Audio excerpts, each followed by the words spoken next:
Assalamualaikum warahmatullahi wabarakatuh.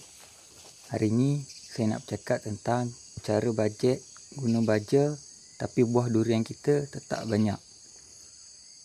Sebelum tu, kalau belum subscribe, pastikan anda like dan subscribe channel ni untuk membantu channel ni berkembang.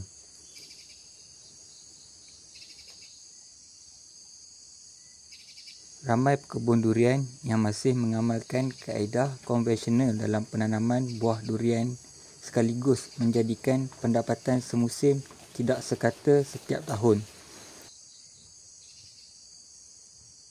Malah ada pekebun merungut hasil yang dinikmati selang musim atau buah tidak menjadi.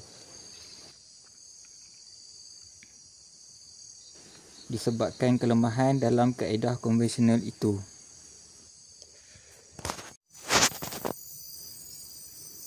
Bukan itu saja, kebanyakan masalah utama pekebun durian kebelakangan ini adalah isu berkaitan harga baja dan racun naik mendadak sehingga memberi bebanan kepada pengusaha kebun durian secara kecil-kecilan sehinggalah peringkat komersial.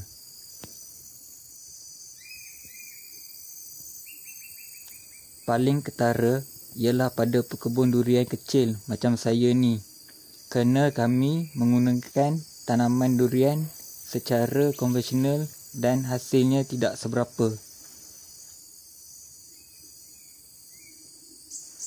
Jika kita mampu untuk menaikkan pengeluaran hasil bagi semusim, ia membantu meraih pendapatan sekaligus menyuntik kuasa kewangan terhadap penjagaan kebun supaya kebun kita lebih baik. Untuk sampai ke tahap pengeluaran hasil yang memberangsangkan, pekebun kecil perlulah memiliki SOP terutama dalam aspek penjagaan dan rawatan selepas habis musim. Ini bertujuan untuk mengembalikan kesuburan pokok serta tanah. Ramai pemilik kebun kurang menitik beratkan penjagaan dan rawatan pokok selepas musim berbuah. Sedangkan mereka sedia maklum semua tenaga dan nutrien sudah dikerah oleh pokok untuk menghasilkan buah. Jadi, kita perlu kembalikan kesuburan pokok dan tanah. Pekebun perlu mempunyai SOP. Ia bermula dengan kerja merawat tanah dari serangan serangga, perosak sehinggalah ke aspek pembajaan. Pemilik kebun durian juga perlu konsisten dalam pembajaan selain tepat pada maksanya.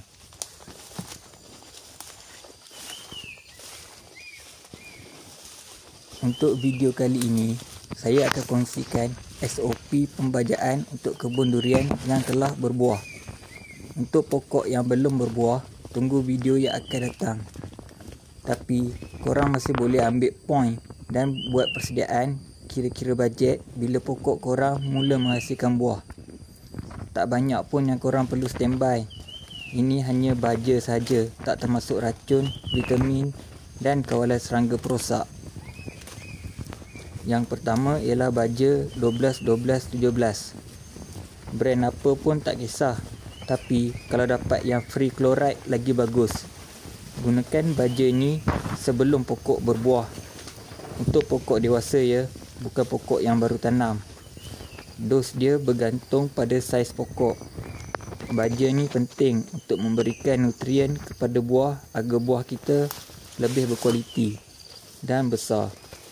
Guna sewaktu pokok baru hendak berbunga.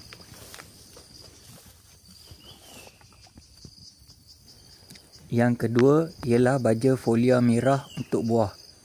Baja folia yang saya guna adalah brand Fast Grow. Folia ni baja air. Folia ni penting untuk penyerapan pada batang dan bawah daun. Folia merah ni khas untuk penghasilan buah yang berkualiti. Gunakan baja folia merah ni waktu musim buah. Spray dekat batang pokok durian tersebut. Yang ketiga adalah baja organik. Ini untuk fasa pemulihan.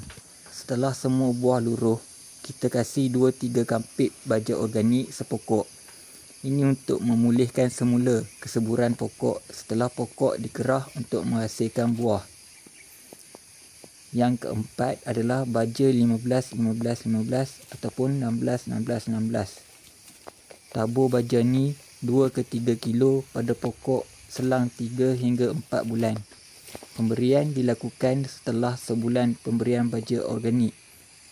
Baja ini bagus untuk memastikan pokok durian kita sentiasa subur.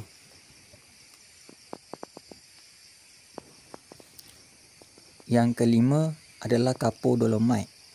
Dolomite ni mengandungi mineral bagi memulihkan kesuburan tanah atau pH tanah.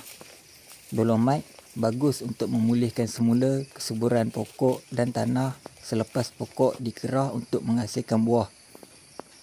Saya gunakan dolomite ni selepas musim buah. Tabur banyak pun tak apa, biar putih tanah tu. Yang keenam adalah folia hijau. Folia hijau bagus untuk suburkan pokok. Saya guna setiap bulan sampailah pokok durian sudah menghasilkan bunga. Bila pokok dah berbunga, saya tukar ke baja folia merah. Kalau kita nak selang 2 minggu sekali pun boleh guna folia hijau ni. Penggunaan baja yang betul dan tepat pada waktunya dapat membuatkan pokok durian kita menghasilkan buah yang banyak. Bukan saja banyak, kualiti buah juga akan meningkat. Ini cara yang saya gunakan untuk membaja. Cara ni cara yang jimat dan bajet, tapi boleh menghasilkan buah yang berkualiti dan banyak. Cumanya kita perlu tahu bila waktu kita nak guna. Bukannya main tabur sesuka hati saja. Baja ni pentingnya sebelum pokok berbunga dan selepas musim berbuah. Kita kena jaga 2 waktu tu saja. 2 waktu ni je yang penting. Kalau tak nak baja tiap-tiap bulan pun tak apa. Yang penting 2 waktu ni kena baja. Ni cara peribadi saya. Lain orang lain cara je. Lain orang lain SOP-nya. Saya just nak kongsikan cara saya. Ada orang yang guna baja tiap-tiap bulan. Tapi macam pekebun kecil macam saya ni tak mampu nak beli baja banyak-banyak tiap-tiap bulan. Dengan harga baja pun mahal. Jadi saya gunalah cara saya sendiri. Tak perlu pun beli baja mahal-mahal. Yang penting kita tahu bila perlu kita gunakan baja dah cukup. Kalau kita tahu waktu penggunaannya, insya-Allah pokok kita akan menghasilkan buah yang banyak. Tahun ni saja saya dah dapat lebih daripada 10,000 hasil guna cara baja macam ni. Baiklah, sekian saja video daripada saya. Tolong like dan subscribe di bawah jika video ini membantu anda. Sekian, terima kasih.